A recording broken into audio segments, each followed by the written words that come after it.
కొంతమంది లేబరు నాపై దాడి చేసి గాయపరిచి నన్ను చంపపోయారు, నా బట్టలు ఊడదీశారంటే పట్టించుకోవాలి.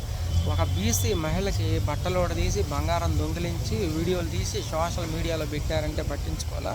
దానికి సంబంధించిన వీడియోలు చూపించినా పట్టించుకోవాలా?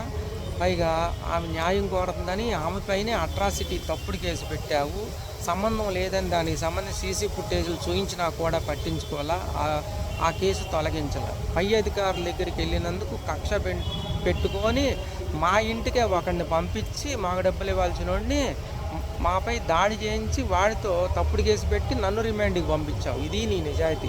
11 గంటలకు అర్ధరాత్రి కొంతమంది 50 మంది లేబర్ని పంపించి మా ఇల్లు పగలగొట్టించావు. ఇది నిజాయితీ. వాళ్ళ మీద కేసు లేదు.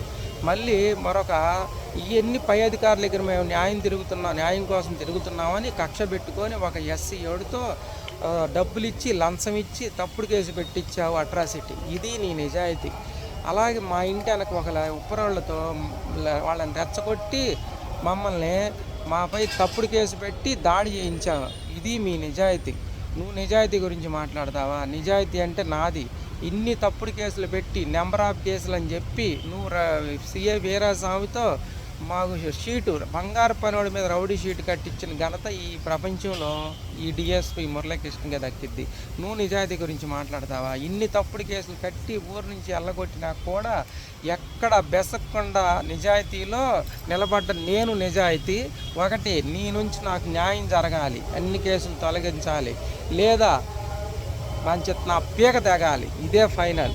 చూద్దాం ఆ భగవంతుడు నిన్ను గెలిపిస్తాడో నన్ను గెలిపిస్తాడో.